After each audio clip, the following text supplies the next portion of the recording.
থেকে 11 তারিখ এবং এই 11 তারিখের লাস্ট শিফটের মধ্যে টার্নার ট্রেডের থিওরি মানে সিবিটি এক্সামে কী কী কোশ্চেন এসেছিলো তার কিছু ডেমো আমি হয়তো শর্ট ভিডিওতে দিয়েছি। যদি ভালো লাগে অবশ্যই শেয়ার করবেন এবং ইনফরমেটিভ হলে অবশ্যই জানাবেন। আর কিছু জানতে চাইলে সেখানে উল্লেখ করবেন। কিন্তু কথা হচ্ছে যে এই কোশ্চেনগুলো হুবহু কমন পাওয়া তো যাবে না, সুতরাং কিছু কিছু কোশ্চেন এমন রয়েছে যেগুলো এই ওয়েবসাইট, এই যেটা সামনে আপনারা দেখতে পাচ্ছেন নিমি মক টেস্ট ওয়েবসাইট হিসেবে যেটা পরিচিত, তো ওই ওয়েবসাইটের মধ্যে কী করে এই কোশ্চেনগুলো পাওয়া যাবে যেগুলো একদম সিবিটি এক্সামের মধ্যে আসতে পারে বা আসার চান্সেস রয়েছে। তো সেটা দেখার জন্য আমি প্রথমত সিবিটি এক্সামের যে নিমি মক টেস্ট বা এনসিবিটি অনলাইন যে ওয়েবসাইট রয়েছে সেই ওয়েবসাইটটা ওপেন করলাম।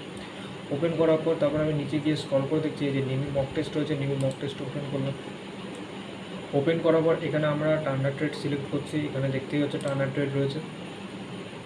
এখানে দেখো একদম এখানে মানে এগুলো তো হচ্ছে সাবজেক্ট ওয়াইজ, ঠিক আছে, মানে সাবজেক্ট ওয়াইজ এগুলো করা যায়। বাট যদি তুমি সব সাবজেক্ট মিলেমিশে একটা মক টেস্ট দিতে চাও তাহলে এখানটায় ক্লিক করবে। এখানটায় ক্লিক করার পর এরকম অটোমেটিক কিন্তু অন হবে, অটোমেটিকই অন হয়ে যাবে। বা 2025-26 এরকমভাবেও তুমি দিতে পারো।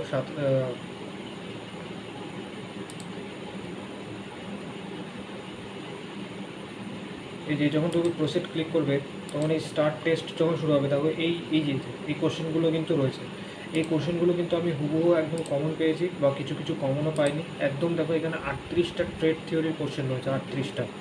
38টার মধ্যে আমি অ্যাকচুয়ালি 19 থেকে 20টা মতো কোশ্চেন এখান থেকে কমন পেয়েছি। সুতরাং এই ওয়েবসাইটে গিয়ে তোমরা এক্সামের প্রিপারেশন নিতে পারো। মক টেস্ট দিলে পরে অনেক কিছু কোশ্চেনের অভিজ্ঞতা হবে এবং কিছু কিছু কোশ্চেন কমনও আসবে, এটা গ্যারান্টি সহকারে বলছি। আর ওয়ার্কশপ ক্যালকুলেশনের যদি কথা বলি তাহলে যেমন এখানে বলে দেওয়া হচ্ছে থিটা মান কী হবে যদি সাইন থিটা √3/2 হবে। যদিও ওখানে আমাদের অত কিছু দেয়নি, তো আমাদের বলেছে যে সাইন 45 ডিগ্রির মান কত, এরকম বলে দেওয়া হচ্ছে। তো এই টাইপেরই কোশ্চেন আসছে। মক টেস্ট দিলে পরে এইরকম টাইপের কোশ্চেনের অভিজ্ঞতা হবে এবং এর মধ্যে থেকে অনেক কিছু কোশ্চেন আসবে বা ফাঁসবে। তো ভিডিওটা ইনফরমেটিভ হলে চ্যানেলটি সাপোর্ট করবেন, সাবস্ক্রাইব করবেন এবং ইনফরমেটিভ হলে লাইক এবং শেয়ারও করবেন। ধন্যবাদ।